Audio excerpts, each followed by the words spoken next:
Hello my dear friends, आज हम start करेंगे chapter number 8, don't tell anyone, the three investigators. It was the first time Bob had run into any trouble underwater. A pang of alarm shot through him and he kicked his leg to free it.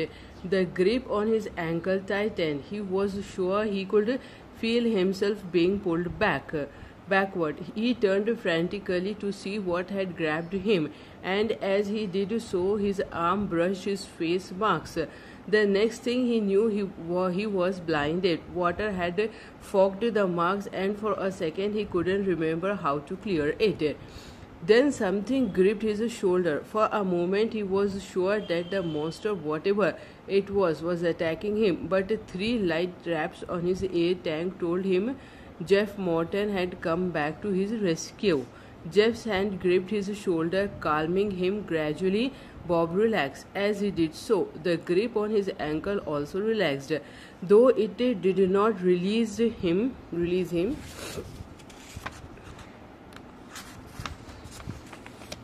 forcing him to breathe calmly. He turned his head to the right, reached up and cracked the left side on his mark ever so tightly.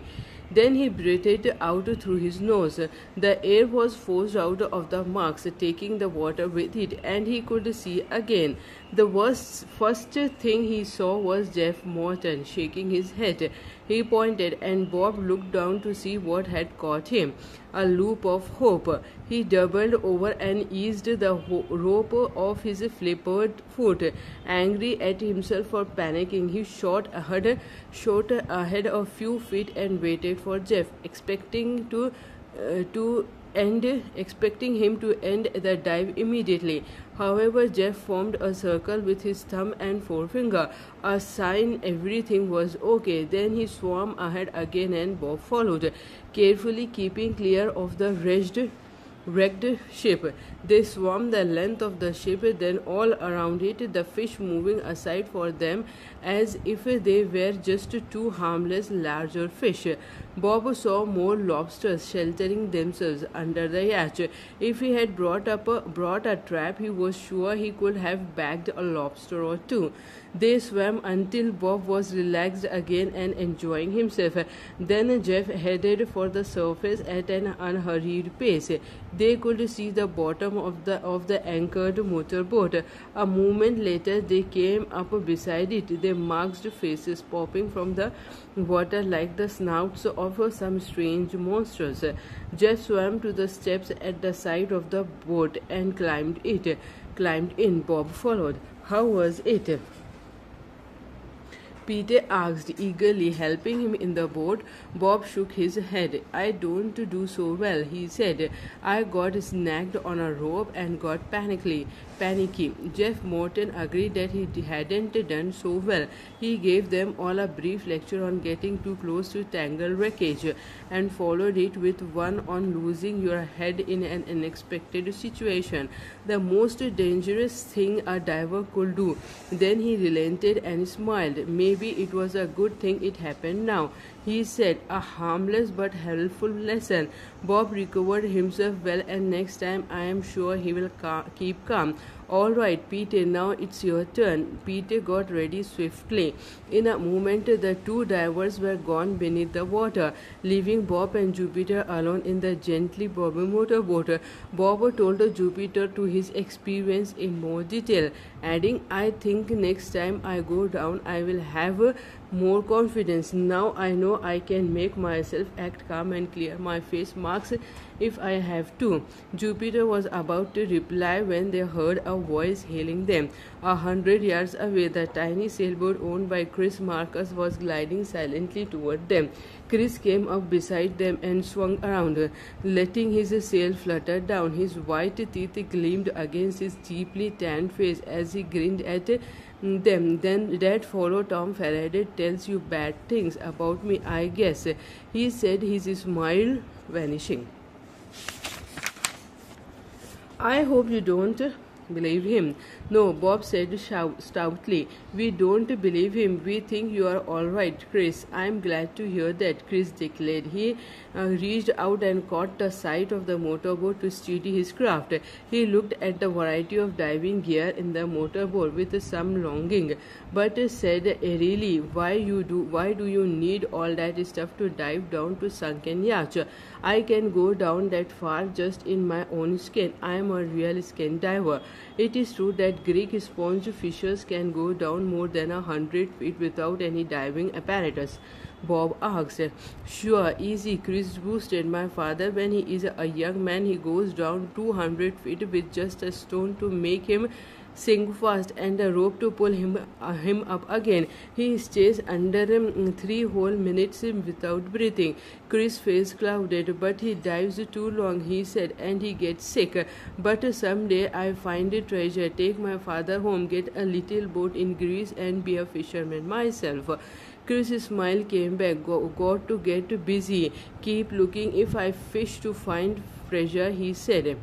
If I wish to find treasure, he said. He hesitated, then added, maybe I take you with me tomorrow if you like to go. Nice one, even we find nothing. That would be great, Bob said. If we aren't needed, that is. We might have to do something for the movie company, Jupiter added, or practice diving some more.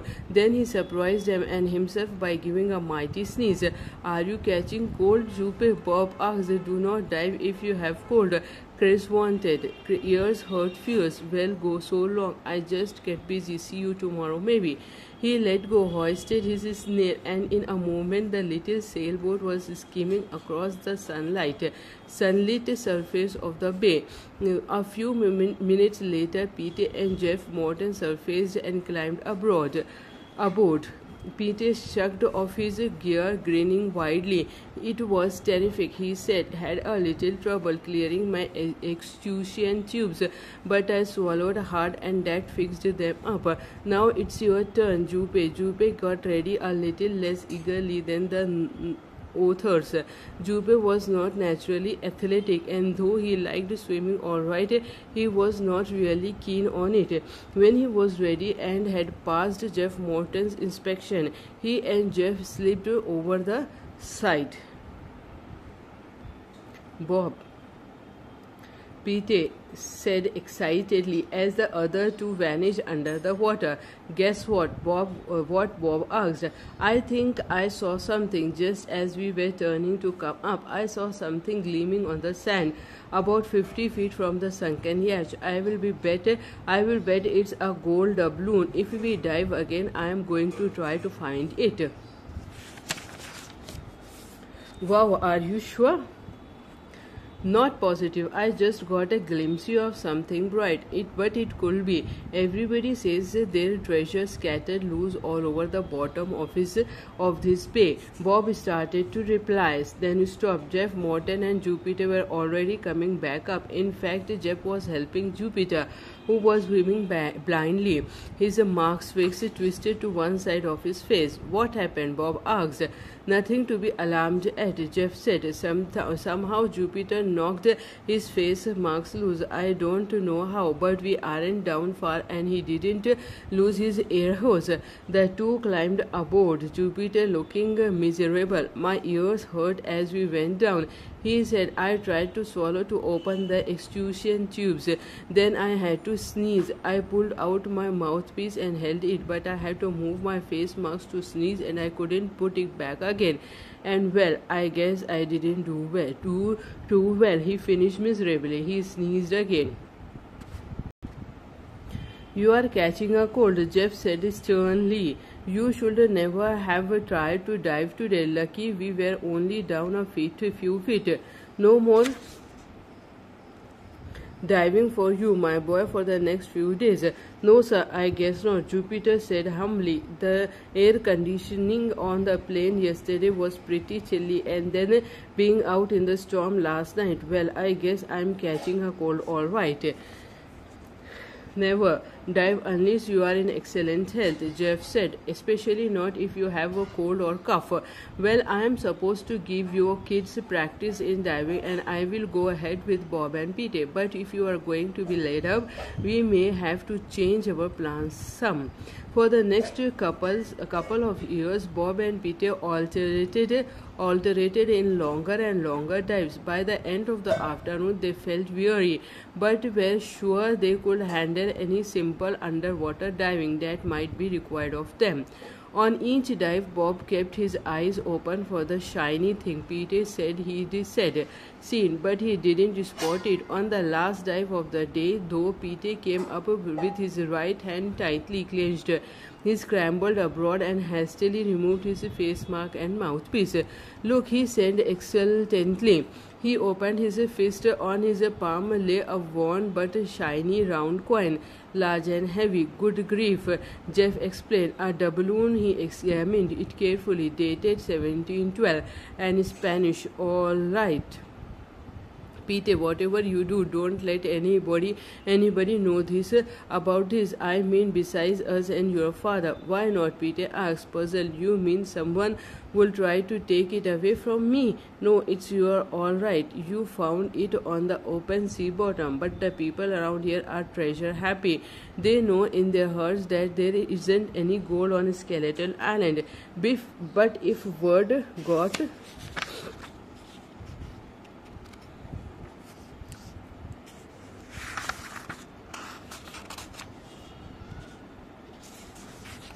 around you found something, the treasure hunters would be swarming over the island in no time. They had ruined any chance we have of ever getting that movie finished. यहाँ पे होता है chapter number 8 finish. कल मिलेंगे हम with next video with chapter number 9. Mister Barton has his suspicions. Bye for now.